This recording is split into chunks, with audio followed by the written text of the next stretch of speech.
खगौल थाने में 408-26 कांड भी दर्ज किया जाता है। मामले की गंभीरता को देखते हुए सस्पेक्ट नंबर्स थे, उनका फिर सीडीआर और संभावित लोकेशन निकाला गया, जिसके बाद मल्टीपल टीम्स बनाई गई ताकि हर जगह जो भी संभावित ठिकाने हो सकते हैं वहाँ छापेमारी की जाए। कि संभावित लोकेशन है वो बंगाल क्षेत्र में है, जिसके बाद एक टीम तुरंत बंगाल के लिए रवाना हो गई। किसी भी अवलोकन में ये पता चलता है कि जो व्यक्ति थे जिनसे इंस्टाग्राम पे इनकी बातचीत हो रही थी वो यहाँ आए थे और उनके साथ ही बच्ची फिर बंगाल चली गई है। खबर पटना से आ रही है, जहां महज 36 घंटे में लापता लड़की को पटना पुलिस ने बरामद कर लिया है।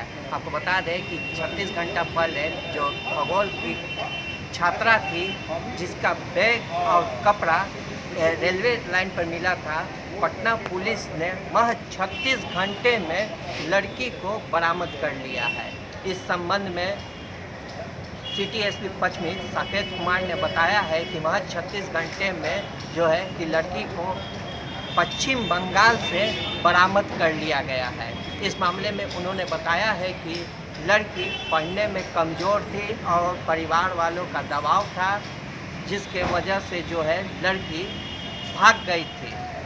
इस मामले में और क्या कुछ कह रहे हैं सिटी एसपी पश्चिमी, आइए हम सुनाते हैं। दिनांक 10/8/2026 को खगौल थाना में एक सूचना प्राप्त हुआ कि खगौल थाना क्षेत्र के ही रहने वाले एक व्यक्ति हैं जिनकी एक भतीजी है जो कि नाबालिग है और वो कक्षा 10वीं की पढ़ने वाली है, जो कि सुबह स्कूल जाती है और उसके बाद वो स्कूल से वापस नहीं आई है। और इस संदर्भ में ये भी सूचना थाने में प्राप्त हुआ कि उस बच्ची का बैग और जो कपड़ा है वो रेलवे ट्रैक के पास पड़ा हुआ है, तो जिसके सत्यापन एवं आवश्यक कार्रवाई हेतु जब थाना उस घटनास्थल पर विजिट करती है तो वहाँ से जो कपड़े हैं और बैग हैं उसकी विधिवत जब्ती भी की जाती है। और इस संदर्भ में खगौल थाने में 408-26 कांड भी दर्ज किया जाता है। मामले की गंभीरता को देखते हुए वरीय पुलिस अधीक्षक पटना महोदय के निर्देशन में एक एसआईटी टीम की गठन की जाती है, जिसके अध्यक्षता एएसपी दानापुर 1 द्वारा की जा रही है।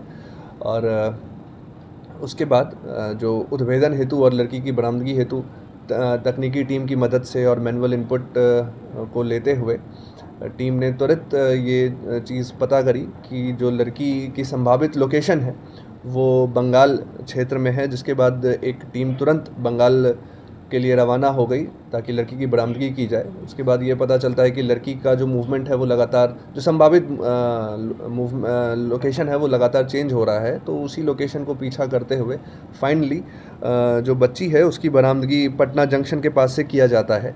पूछताछ के क्रम में जो संदिग्ध व्यक्ति थे जिनके साथ ये बच्ची चली गई थी उनकी भी पहचान की गई है, जिनका नाम विशाल कुमार है जो कि आसनसोल के रहने वाले हैं और इनकी गिरफ्तारी हेतु भी अभी छापेमारी की जा रही है। सर, लड़की बंगाल कैसे पहुंची? फिर बंगाल से आपका रिकवर आपने पटना से किया, ये कैसे? जी, इसमें जो बात अभी तक अनुसंधान के क्रम में सामने आया है कि लड़की की एक महिला मित्र है जिनसे इंस्टाग्राम पे उनकी दोस्ती थी और उनके ही जरिए इंस्टाग्राम पे ही उनकी एक अन्य व्यक्ति से दोस्ती हो जाती है जो कि बंगाल के आसनसोल क्षेत्र के रहने वाले हैं और उसी कारण से लड़की बंगाल पहुंच जाती है। लड़की अकेले बंगाल गई या किसी के साथ बंगाल? सीसीटीवी अवलोकन में ये पता चलता है कि जो व्यक्ति थे जिनसे इंस्टाग्राम पे इनकी बातचीत हो रही थी वो यहाँ आए थे और उनके साथ ही बच्ची फिर बंगाल चली गई है। कपड़ा है सर, कपड़ा कहाँ से बरामद हुआ? कपड़ा रेलवे ट्रैक, जो दानापुर स्टेशन के बगल में रेलवे ट्रैक से ही बरामद हुआ था। सर, कपड़ा और बैग में फेंकने का रीजन क्या था, क्या पूछताछ में पता चला? इसमें ये चीज़ सामने आया है कि जो बच्ची थी वो घर में पढ़ाई लिखाई को लेकर लगातार उस पर दबाव बनाया जा रहा था, जिसके कारण वो परेशान थी और इसी क्रम में उसने ये एक प्लान बनाया था कि वो उस लड़के के साथ चली जाएगी और उसके बाद परिवार उसको ना ढूंढे, इसलिए उसने ये कपड़े जो हैं वो रेलवे ट्रैक के पास फेंक दिए थे ताकि परिवार को दिग्भ्रमित किया जा सके। वो बंगाल चली गई तो पटना से गई कैसे हुई?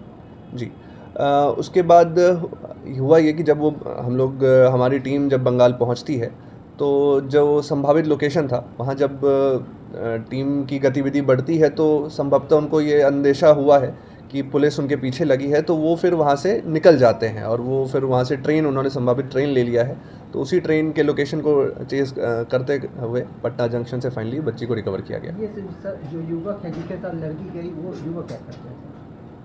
इस संदर्भ में अभी ज़्यादा बात सामने नहीं आई है, लेकिन जैसे ही चीज़ें सामने आएंगी हम आपको बताएंगे। लड़की ने भी कुछ बताया है? लड़की ने अभी इस संदर्भ में कुछ नहीं बताया है, लेकिन जो लड़का है जिसके साथ ये बच्ची गई थी उनका जो है वो आसनसोल पश्चिम बंगाल के ही रहने वाले हैं और उनकी गिरफ्तारी हेतु छापेमारी अभी जारी है। संपर्क में कैसे आई लड़की? इंस्टाग्राम के माध्यम से। प्रेम प्रसंग का मामला था। अभी इस संदर्भ में ज़्यादा डिटेल नहीं पता चला है, लेकिन अगर पूछताछ में अगर ऐसी चीज़ें सामने आएंगी तो हम आपको अपडेट कर देंगे। लड़की आज 164 के तहत क्या बयान दी? अभी उनका बयान करवाया जा रहा है और वो डिटेल अभी साझा नहीं किया गया है। सर आप लोग स्कूल में भी पूछताछ किए थे प्रिंसिपल से, अभी कोचिंग में भी पता किए थे। हाँ। उनके सहेली से भी बात हुई थी, सहेली ने क्या बताया, जबकि सहेली को तो जानकारी था ही? जी, इनिशियली जब पूछताछ किया जा रहा था तो सबसे पहले तो परिवारजनों से पूछताछ किया गया, फिर जो उनकी जो बच्ची थी उसकी जो दोस्त थी उनसे भी पूछताछ किया गया, तो उनके द्वारा कुछ खास इस संदर्भ में बताया नहीं गया था, जिसके उपरांत फिर सीसीटीवी अवलोकन किया गया। जो संभावित लोकेशन थे जहां बच्ची के होने की आशंका थी तो सीसीटीवी अवलोकन किया गया, उनके फ़ोन का सीडीआर निकाला गया, उनके परिवार के फ़ोन का सीडीआर निकाला गया, जिसके उपरांत ये हमें पता चला कि उनका संपर्क एक बंगाल के लड़के के साथ है। और फिर जब अग्रतर अनुसंधान में फिर पूछताछ की गई तब चीज़ें सामने आई कि नहीं, उनसे बातचीत होती है। कितने समय से इन लोगों का संबंध था, जो लड़का लड़की है? क्या पूछते हैं, क्या समय? नहीं, अभी इस संदर्भ में अभी ज़्यादा डिटेल उपलब्ध नहीं है, जैसे पता चलेगा बताएंगे। सर ये केस कितना टफ था सर, चूँकि लड़की मोबाइल रखती नहीं थी। ये केस देखने में थोड़ा ब्लाइंड टाइप का भी लग रहा था, पुलिस जड़ तक कैसे पहुंची?